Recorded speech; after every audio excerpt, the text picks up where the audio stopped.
Les États-Unis d'Amérique ne permettront pas à la Chine communiste ou à tout autre pays de menacer le fonctionnement ou l'intégrité du canal. La Chine n'a pas construit ce canal, la Chine n'exploite pas ce canal, et la Chine ne transformera pas ce canal en armes. La Chine exploite le canal de Panama que nous avons donné au Panama, pas à la Chine. Nous le reprenons.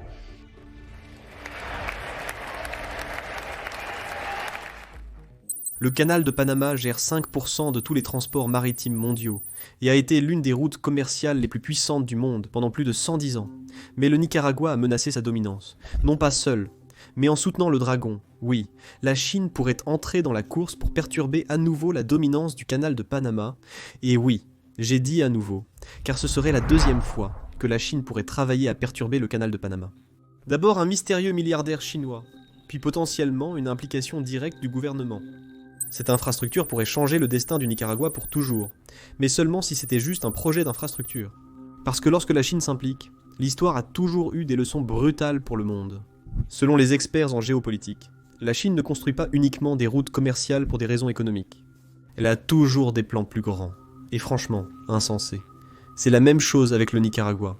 Ce canal pourrait bouleverser le commerce mondial et déplacer des billions de dollars. Pourquoi les puissances mondiales se battent-elles pour dominer les canaux ? Ce n'est pas seulement la Chine qui est impliquée. Nous avons vu à quel point Trump était agressif concernant le canal de Panama. Pour comprendre l'importance de cette bataille pour le commerce mondial, examinons le canal de Suez, qui a transformé le monde, du commerce à la géopolitique. Si vous demandiez la raison, je l'expliquerai en 2 mots.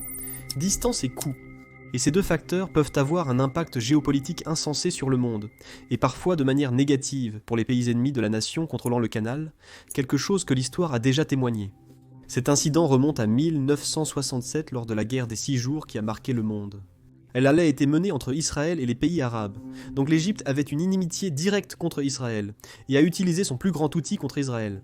L'Égypte a imposé des restrictions sur le transport maritime israélien par le canal de Suez avant la guerre des 6 jours en 1967. Après cette guerre, la voie navigable a été fermée pendant 8 ans, de 1967 à 1975.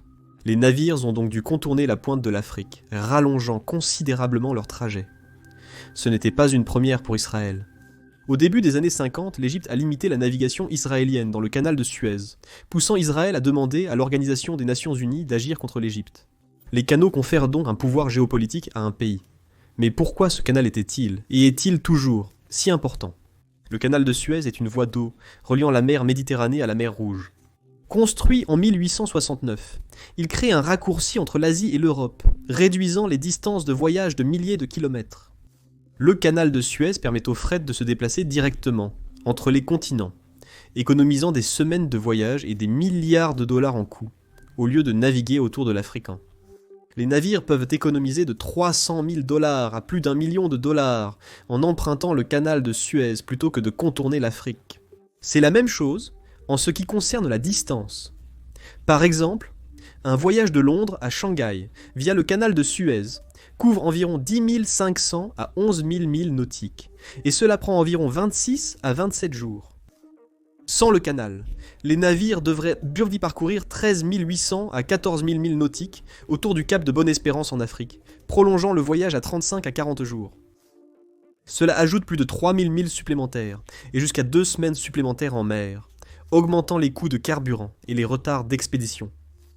Cela signifie dépenser des millions de plus en carburant, salaire d'équipage et maintenance. Malgré le péage de 400 000 à 700 000 $ par passage du canal de Suez, c'est bien moins coûteux que le long détour. Le canal de Suez est une artère vitale pour le commerce mondial, permettant d'économiser temps, argent et ressources, bien plus qu'un simple raccourci.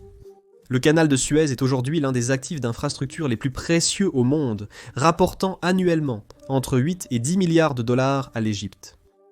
Ainsi, un canal n'est pas seulement important pour le commerce mondial, mais il est également important pour le pays qui exploite le canal, non seulement économiquement, mais aussi géopolitiquement.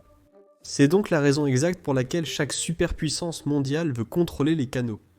Il en va de même pour tous les autres grands canaux du monde, y compris le canal de Panama, dont le monopole est menacé par plusieurs concurrents. Après le canal de Suez, le canal de Panama est le deuxième canal le plus rentable au monde, rapportant 4 999 millions en 24, contribuant à environ 4% du produit intérieur brut global du Panama. Avant le canal de Panama, les navires s'ils n'avaient pas de route rapide entre les océans Atlantique et Pacifique. Ils devaient donc faire le long voyage autour du Cap Horn, ce qui posait de sérieux problèmes pour eux, qui dans ce cas ne sont pas seulement le coût et la distance. Il ne fait aucun doute qu'il réduit beaucoup de distance, car avant le canal de Panama, un navire de marchandises voyageant de New York à San Francisco devait naviguer autour du Cap Horn, un brutal voyage de plus de 13 000 milles nautiques. Cela pourrait prendre plus de 100 jours en mer, brûlant du carburant, payant les salaires de l'équipage et luttant contre les intempéries imprévisibles. Mais avec le canal de Panama, ce même voyage n'est maintenant que de 5 200 milles nautiques, réduisant le temps de voyage à 20 à 30 jours et économisant des milliers de milles dans le processus. Oui, le canal de Panama a des péages, mais c'est toujours beaucoup moins cher que de dépenser des millions en carburant, salaires et entretien pour la longue route. Mais la véritable raison pour laquelle même les capitaines de mer les plus expérimentés craignent le Cap Horn, c'est parce que c'est l'une des eaux les plus dangereuses de la Terre.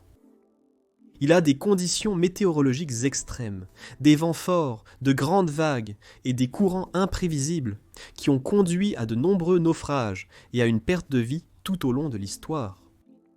Ces conditions difficiles ont coulé plus de 800 navires et ont coûté la vie à 10 000 marins. Mais le canal de Panama résout ces problèmes et a non seulement changé le commerce, mais aussi remodelé le transport maritime mondial. Les pays savaient qu'une traversée de l'Amérique centrale créerait un raccourci révolutionnant le commerce mondial. Mais peu de pays pouvaient financer un projet d'une telle envergure. Construire un canal impliquait de relever des défis d'ingénierie, mobiliser d'importantes forces de travail et dépenser des sommes considérables, bien plus que simplement creuser, à travers la terre. La France a tenté de construire un canal au Panama, mais a échoué. Le projet a débuté en 1881 sous la direction de Ferdinand de Lesseps, qui avait déjà construit avec succès le canal de Suez. La compagnie française du canal de Panama, sous Ferdinand de Lesseps, avait déjà tenté pendant des années de creuser un canal au Panama. Ils ont dépensé une somme énorme de 287 millions de dollars, qui vaudrait environ 10 milliards de dollars en 2024. Mais ce fut un désastre total. Le sol instable et les défauts d'ingénierie ont causé des glissements de terrain constants. Des maladies tropicales comme le paludisme et la fièvre jaune ont coûté la vie à plus de 20 000 travailleurs. Le projet entier s'est effondré par manque d'argent. La France l'a donc abandonné en 1888. Lorsque les États-Unis ont décidé de construire un canal, ils hésitaient entre le Nicaragua et le Panama. Et à l'époque, seuls quelques pays avaient des ressources pour investir dans des projets d'une telle envergure. Les États-Unis en faisaient en partie, mais le premier choix n'était pas le Panama. Malgré que le Nicaragua paraisse plus grand que le Panama, il est devenu le choix évident initialement. Vers 1900, les États-Unis s'apprêtaient à construire un canal au Nicaragua. Le Nicaragua était plus proche des États-Unis, réduisant les trajets maritimes pour les navires américains. La distance maritime de Miami au port de Corinto au Nicaragua est d'environ 2313 milles nautiques. En revanche, la distance de Miami au port de Panama est d'environ 1516 milles nautiques. De plus, le lac Nicaragua offrait une voie d'eau naturelle, réduisant ainsi le creusement et les coûts. Le terrain était plus facile à travailler, et il n'y avait pas de jungle dense comme au Panama. Le Panama étant plus au sud, les navires reliant la côte est au Pacifique doivent emprunter un trajet plus long. Un canal au Nicaragua aurait fourni un chemin plus direct, économisant temps et coûts de carburant. Sur le papier, le Nicaragua était clairement le meilleur choix. En fait, le Congrès américain avait déjà introduit un projet de loi pour faire du Nicaragua le site officiel du canal. Mais soudainement, le Nicaragua semblait trop risqué.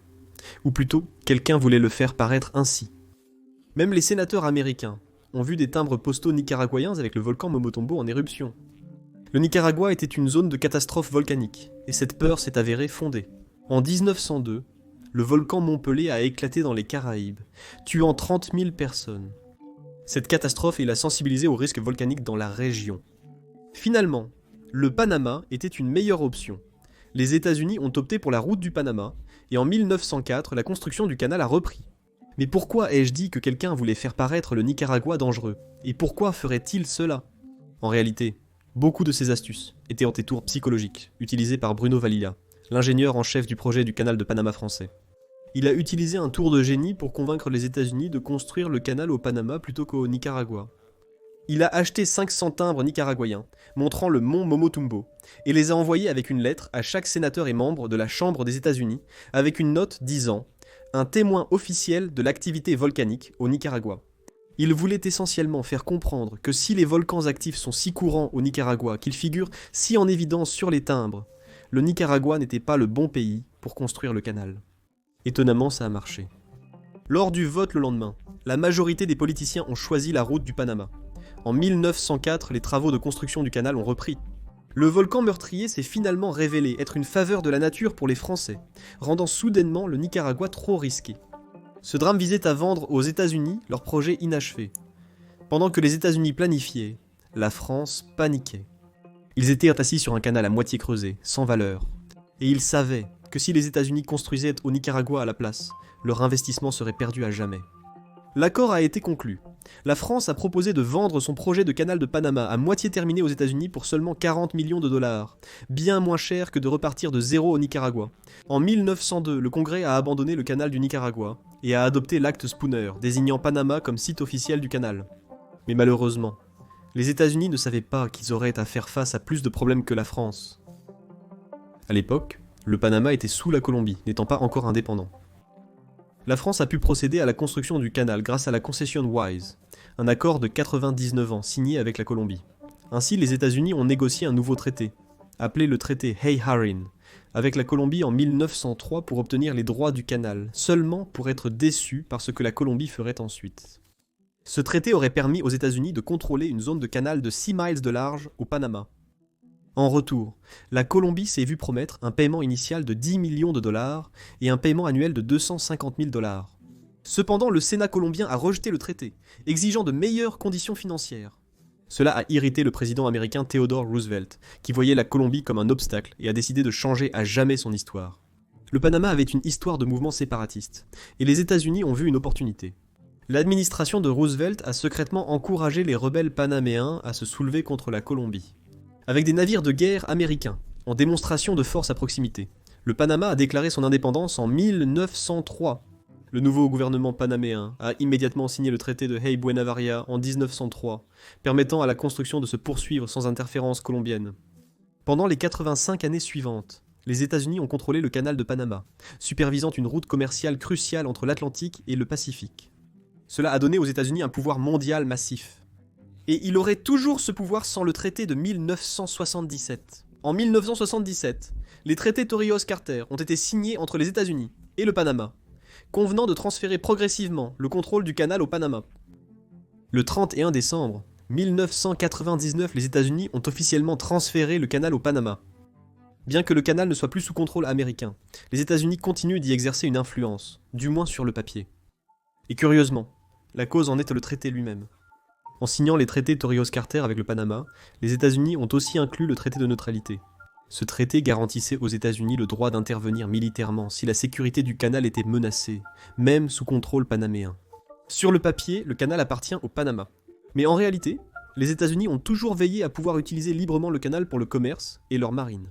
Même après l'élargissement du canal en 2016, les entreprises américaines ont été des acteurs clés dans le conseil et la consultation. Cela donne à Washington un levier sur les principales routes commerciales mondiales sans les coûts de la gestion directe. Environ 72% des marchandises transitant par le canal sont destinées à ou proviennent des marchés américains. En cas de tensions mondiales accrues, les États-Unis pourraient limiter l'accès aux pays avec lesquels ils sont en désaccord. Ce n'est pas que théorique. Trump en a parlé récemment lui-même. Il a suggéré que les États-Unis devraient reprendre le contrôle du canal de Panama, estimant que son abandon était une énorme erreur. La Chine déteste l'influence des États-Unis. Et pour une très bonne raison. Comme nous le savons tous, la Chine est le plus grand exportateur du monde et dépend toujours des voies navigables influencées par les États-Unis, car elle est le deuxième utilisateur du canal de Panama.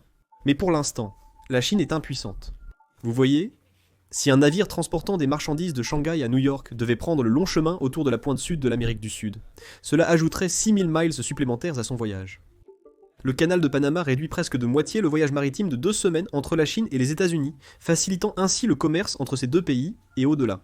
Plus de 57% de tous les cargos conteneurisés en provenance d'Asie à destination de la côte est des États-Unis passent par le canal de Panama.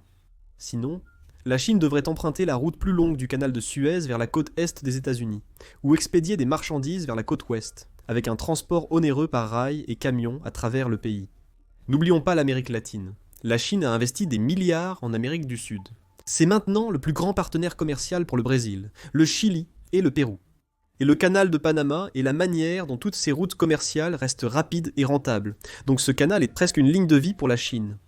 Aujourd'hui, jusqu'à 72% des cargaisons passant par le canal de Panama sont liées au commerce américain, donnant à Washington un levier significatif.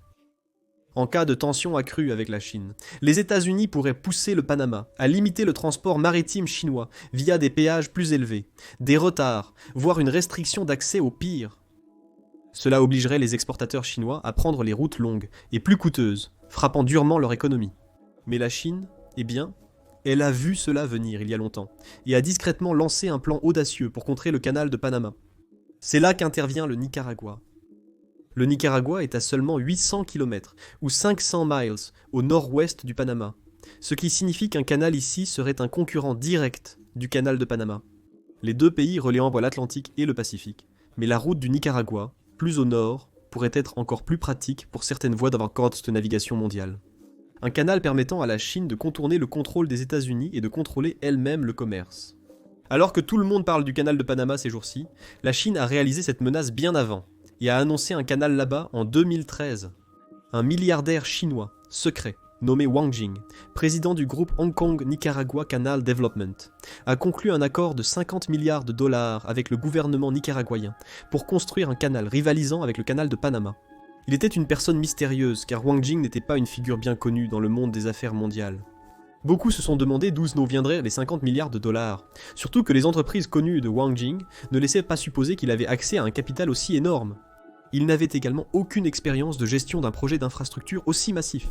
C'est aussi pourquoi certains soupçonnaient un soutien caché du gouvernement chinois, bien que Wang et Pékin le nient. Le gouvernement nicaraguayen a octroyé à Hong Kong Nicaragua Canal Development une concession de 100 ans pour bâtir et gérer le canal. Le projet a été officiellement inauguré le 22 décembre 2014 avec une cérémonie de première pierre au Nicaragua.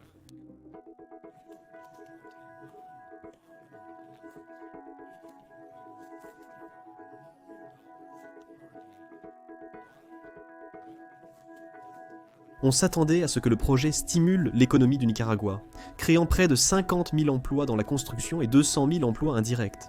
Et le canal devait générer 5 milliards de dollars de revenus par an. Il avait même le potentiel de doubler le produit intérieur brut du Nicaragua et d'en faire l'un des pays les plus riches d'Amérique centrale.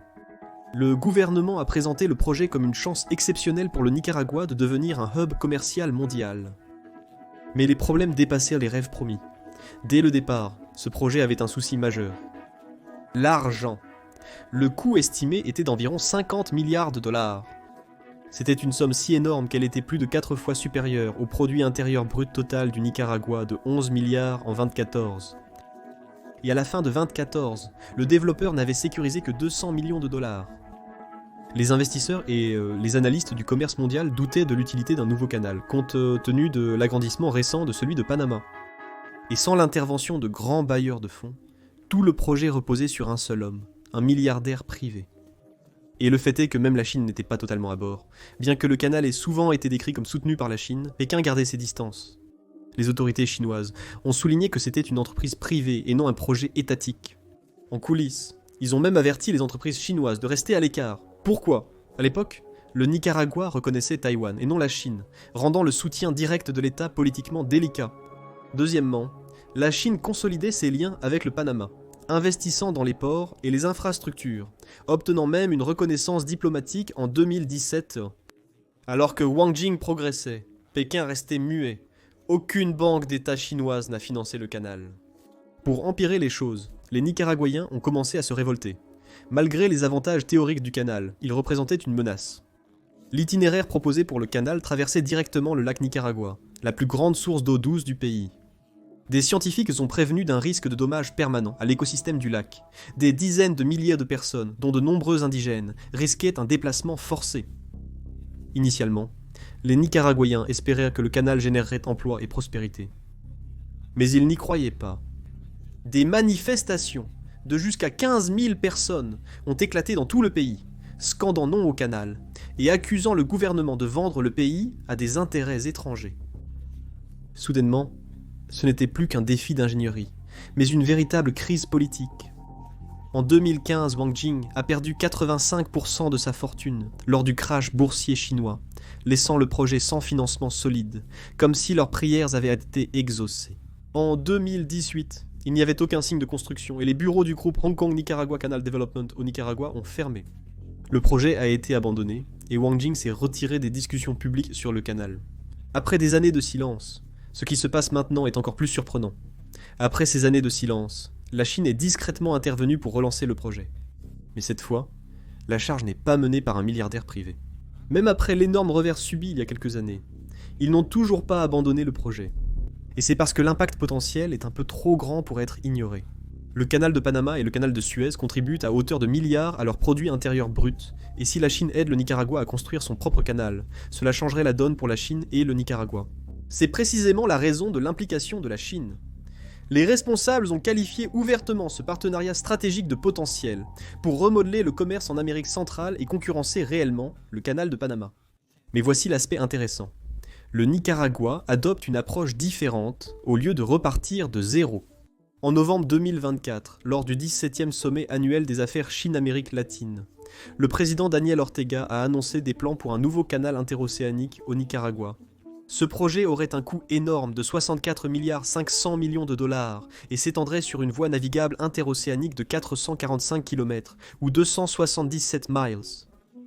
Cet itinéraire est différent de celui controversé que le gouvernement a révoqué, qui aurait traversé le lac Nicaragua. Ils n'excavent pas un nouveau canal pour le moment. Ils élargissent d'abord l'existant, en commençant par 2 ports principaux. Le premier est Corinto, le plus grand et fréquenté port du Pacifique au Nicaragua. Et si le canal devient une réalité, ce port sera un point d'entrée et de sortie clé pour le commerce international. C'est aussi pourquoi le Nicaragua l'agrandit. Ils veulent que Corinto puisse gérer plus de cargaisons, de plus grands navires et des volumes de commerce plus élevés. Bluefields, sur la côte atlantique, est crucial. C'est là que les navires des Caraïbes accosteront avant d'entrer dans le canal. L'agrandissement de Bluefields au Nicaragua facilitera le transit des marchandises entre l'Atlantique et le Pacifique. Même dans ce cas, le gouvernement du Nicaragua et l'ingénierie CAMC de Chine ont signé un accord pour construire le port en eau profonde de Bluefields. Enfin, construire un canal massif à partir de zéro est coûteux et compliqué. Ainsi, le Nicaragua utilise un cours d'eau existant au lieu d'en creuser un nouveau. C'est là qu'intervient le lac Zolotlan, également appelé lac Managua. C'est l'un des plus grands lacs du pays, et il est déjà relié à l'itinéraire du canal prévu. En élargissant et en creusant certaines zones, les navires pourront traverser le lac. Cela facilite le transport, car les navires peuvent désormais transporter des marchandises à travers le lac, réduisant ainsi le besoin de routes ou de voies ferrées supplémentaires. Deuxièmement, utiliser le lac comme partie naturelle du canal réduit les coûts de construction en évitant de creuser plus de terrain. Maintenant, bien qu'on dise que la Chine financerait probablement ce projet, même si ce n'est pas le cas, elle a déjà fait des percées au Nicaragua. Même si la Chine ne construit pas le 64,5 milliards au Nicaragua, le projet permet toujours d'amener personnel et équipement avec peu de transparence. Cela fait partie d'une stratégie chinoise plus vaste d'investissement dans les infrastructures clés près du canal proposé. Cela inclut l'expansion de l'aéroport de Punta Huerta, initialement construit par l'Union des républiques socialistes soviétiques pour accueillir de gros bombardiers. La Chine améliore les routes côtières, les itinéraires de Guanacaste à Rivas, et développe une ligne ferroviaire de Managua à Grenade. Il est même prévu de construire une voie ferrée bien plus longue vers Bluefields, le port atlantique envisagé pour le canal. Mais pourquoi le Nicaragua a-t-il choisi la Chine, malgré un échec et ce n'est même pas comme un pays voisin, n'est-ce pas? Eh bien, pendant des décennies, le Nicaragua avait la vision, mais pas de financement pour la rendre réalité. Dans les années 2010, la Chine étendait son influence mondiale via de grands projets d'infrastructures, notamment l'initiative de la ceinture et de la route. La Chine investissait des milliards dans des infrastructures à travers l'Asie, l'Afrique et l'Amérique latine. Un nouveau canal au Nicaragua s'accordait donc avec la stratégie à long terme de la Chine. Daniel Ortega, président du Nicaragua, a vu en cela une opportunité unique. Malgré l'échec du projet du milliardaire chinois au Nicaragua, le pays a poursuivi sa collaboration avec la Chine. Vous seriez surpris de voir jusqu'où ils sont allés pour renforcer leurs liens avec Pékin. Ce canal concerne le pouvoir, pas seulement les routes maritimes ou la réduction des coûts. Si la Chine ne s'intéressait qu'au commerce, pourquoi le Nicaragua, pays hôte de ce canal, tournerait-il soudainement le dos aux États-Unis? Pendant des décennies, le Nicaragua n'était qu'un autre pays sous l'influence américaine. Il avait sa propre politique, mais il n'a jamais échappé à l'influence des États-Unis. Puis, en 2021, tout a changé. Daniel Ortega, président du Nicaragua, a pris une décision audacieuse qui a choqué Washington. Il a rompu les liens avec Taïwan et a même aligné entièrement le Nicaragua avec la Chine. Cependant, la réponse des États-Unis a été si intense qu'elle a presque anéanti l'économie du Nicaragua, commençant par des sanctions. Le premier grand mouvement a été une loi appelée Renascer, adoptée en 2021. Elle a été conçue pour isoler financièrement le Nicaragua en bloquant les prêts des banques internationales, gelant les actifs des principaux responsables nicaraguayens, compliquant le commerce pour le pays. Ce fut un coup direct au gouvernement d'Ortega, mais les États-Unis n'avaient pas terminé. Le Nicaragua dépend fortement des exportations d'or, et en 2022, les États-Unis ont imposé des sanctions aux entreprises minières d'État du Nicaragua. C'était une affaire énorme, car à partir de 2023, 64% des exportations totales d'or du Nicaragua allaient aux États-Unis. Ortega a perdu l'une de ses plus grandes sources de liquidité du jour au lendemain. Puis en 2023, Washington a monté d'un cran. Les États-Unis ont imposé des sanctions au système bancaire nicaraguayen, empêchant les banques du pays de faire des affaires avec eux ou leurs alliés. Si un pays n'a pas accès au système bancaire mondial, les investisseurs étrangers restent à l'écart, ce qui nuit à son économie. Les grands projets d'infrastructure sont presque impossibles à réaliser. Ainsi, les États-Unis ont empêché le Nicaragua de financer facilement le projet de canal. Cela pourrait être un énorme piège pour le Nicaragua, car il a déjà engagé un combat avec les États-Unis. D'autre part, il a fait confiance à la Chine, un pays connu pour piéger d'autres nations par l'endettement. La Chine n'investit dans des projets d'infrastructure massifs que lorsqu'il y a des enjeux importants, comme au Sri Lanka par exemple. Il y a quelques années, la Chine a aidé le Sri Lanka à construire un grand port à Hambantota pour stimuler le commerce, l'emploi et la croissance économique. Mais le Sri Lanka n'a pas pu rembourser les milliards qu'il avait empruntés à la Chine pour le construire. Alors le Sri Lanka n'a eu d'autre choix que de céder le port à la Chine pour un bail de 99 ans. Il y a maintenant des inquiétudes que la Chine puisse l'utiliser comme base militaire, et le Sri Lanka n'est pas le seul. Même dans le cas du Pakistan, la Chine a construit un port massif à Gwadar, le qualifiant de projet économique. Mais avec le temps, quelque chose a changé. L'apparition de navires de guerre chinois et le renforcement de la sécurité à Gwadar font craindre à beaucoup que la Chine ne transforme la ville en une base militaire à part entière. À Djibouti, la Chine a construit un port commercial, puis l'a transformé quelques années plus tard en sa première base militaire à l'étranger. La Chine construit des bases militaires opérationnelles à grande échelle avec des navires de guerre et des soldats stationnés en permanence, pas seulement des ports commerciaux. C'est problématique. Ils les construisent pour l'influence et parfois pour l'expansion militaire. Donc, dans le cas du Nicaragua, si la Chine obtient le contrôle d'un tout nouveau canal, un canal qui relie directement les océans Atlantique et Pacifique, cela donnerait à la Chine un avantage stratégique direct dans l'hémisphère occidental, dans l'arrière-cour de l'Amérique. Cela pourrait signifier une présence chinoise à long terme en Amérique centrale, inquiétant les États-Unis. Mais quelles options ont-ils pour contrer la Chine ? Premièrement, ils peuvent découper les fonds. Bien que la Chine soit la deuxième économie mondiale, un projet de 50 milliards reste une somme conséquente, même pour eux. Cela nécessite des prêts, des investisseurs internationaux et un soutien financier de plusieurs sources, que les États-Unis savent donc précisément comment couper. Vous souvenez-vous de Huawei ? Autrefois un géant technologique en plein essor, il lutte maintenant à l'échelle mondiale parce que les sanctions américaines ont rendu presque impossible les affaires avec les banques et les fournisseurs occidentaux. Si Washington cible les entreprises, banques ou investisseurs chinois liés au canal, tout le projet pourrait s'effondrer. Personne ne veut risquer d'être mis sur la liste noire par les États-Unis, car la plupart des transactions mondiales dépendent encore du dollar américain. De plus, un tel projet requiert d'importantes quantités de matériaux, d'équipements et de logistique, transitant principalement par des réseaux internationaux. Si les entreprises craignent des représailles américaines, ces expéditions pourraient ralentir ou s'arrêter complètement. Donc, la Chine fait son mouvement en Amérique centrale, et les États-Unis ne vont pas rester silencieux. Seul le temps dira si la Chine parviendra à réaliser ce canal. Merci d'avoir regardé.